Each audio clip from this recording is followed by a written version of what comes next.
இது உங்கள் பசுமை உலகம். நம்ம பசுமை உலக சேனலுக்கு உங்களை அன்புடன் வரவேற்கிறேன். ஸோ நீங்கள் பார்த்தீங்க அப்படின்னா இப்போ வந்து இது போட்டு 1 month ஆகுது. ஸோ 1 month பயிர் பாருங்கள். இது வெண்டைக்காய் செடி. ஃபஸ்ட்டு வந்து சரியான வடிகால் வசதி உள்ள ஒரு மண்ணை தேர்ந்தெடுத்து நீங்கள் வந்து கரெக்டாக பயிர் வச்சிங்க அப்படின்னா நல்ல ஒரு சாகுபடி கிடைக்கும். விவசாயத்தில் ஒரு நல்ல புரட்சியை உருவாக்கணும்னா நீங்கள் வந்து ஸ்டெப் பை ஸ்டெப்பாக ஒவ்வொரு விஷயத்தையும் கரெக்டாக பண்ணணும். ஃபஸ்ட்டு வாங்க நான் காமிக்கிறேன். இது பார்த்தீங்க அப்படின்னா வந்து 1 month செடி. ஸோ 1 month வெண்டைக்காய் செடி இப்படி இருக்குது பாருங்கள். இது ஃபஸ்ட்டு நான் பார்த்தோம் அப்படின்னா ஃபஸ்ட்டு ஒரு கலையை வெட்டிட்டு அதுக்கப்புறம் நம்ம காம்ப்ளெக்ஸ் அடி உரத்தை நம்ம எடுக்கணும். அடி உரத்தை சேர்த்துட்டு பிறகு என்ன பண்ணணும்னா நெக்ஸ்ட் வந்து அதிக நீர் பாசனம் இருக்கக்கூடாது, ஈரம் இருக்கணும். பட் அதிகமாக இருந்தால் வேர்கள் வந்து பாதிக்கப்படும். ஸோ அது பாதிக்காமல் நம்ம பார்த்துக்கணும். கரெக்டாக இப்போ பாருங்கள் பூ வைக்கிற டைமில் இருக்குது. ஸோ நம்ம கரெக்டான மெயின்டெனன்ஸ் பண்ணணும்னா சாகுபடியும் நல்லா இருக்கும். நெக்ஸ்ட்டு பார்த்தீங்க அப்படின்னா இப்போ இங்கே பார்த்தீங்க அப்படின்னா உங்களுக்கு வந்து ஸ்வீட் கார்ன் இருக்கும்.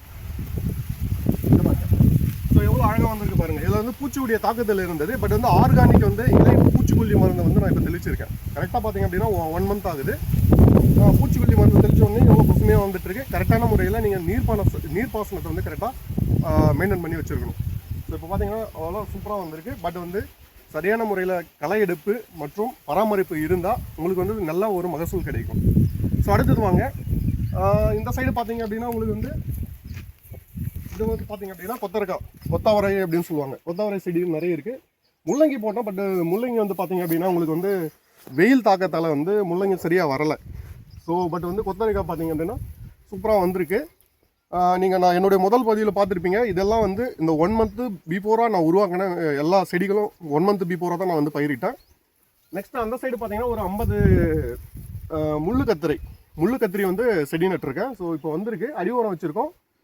நீர் பாசனம் கரெக்டாக மெயின்டைன் போயிட்டுருக்கு. ஸோ நீங்கள் வந்து களை எடுப்பு, பூச்சிக்கொல்லி மருந்து மற்றும் நீர் பாசனத்தை வந்து கரெக்டாக மெயின்டைன் பண்ணணும். ஸோ இந்த சைடு வாங்க பார்க்கலாம்.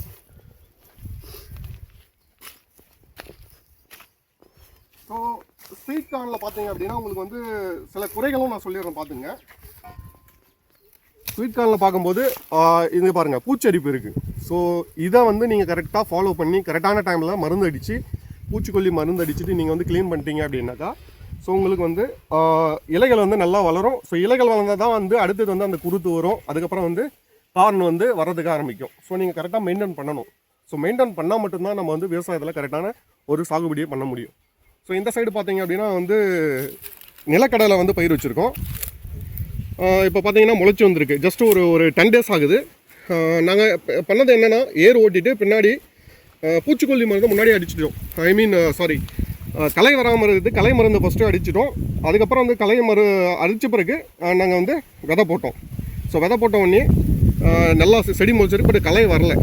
ஸோ இதுக்கப்புறம் வந்து 1 month கழிச்சு தான் நம்ம வந்து களை வர ஆரம்பிக்கும். அதுக்கப்புறம் நம்ம வந்து களை விட்டுட்டோம் அப்படின்னா இது வந்து நீர் பாசனம் அவசியம் கிடையாது. இது வந்து மழையை நம்பி விதைச்ச செடி.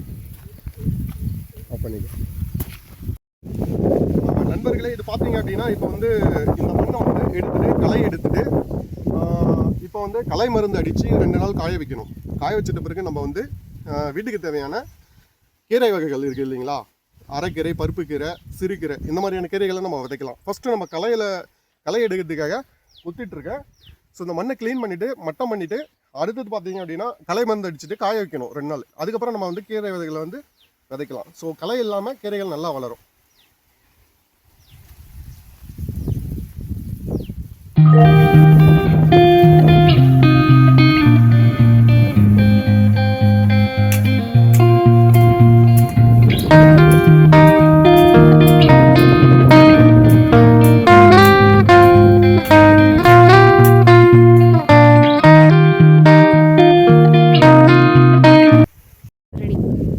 நண்பர்களே, நம் விவசாய மண்ணை நேசிப்போம். அழிந்து கொண்டிருக்கும் விவசாயத்தை காப்போம். நாட்டுக்கு வளம் சேர்ப்போம். இந்த வீடியோ பிடிச்சிருந்தால் லைக் பண்ணுங்கள். உங்கள் நண்பர்களுக்கும் ஷேர் பண்ணுங்கள். விவசாயத்துக்கு துணை நின்று சப்போர்ட் பண்ணுங்கள். தேங்க்யூ.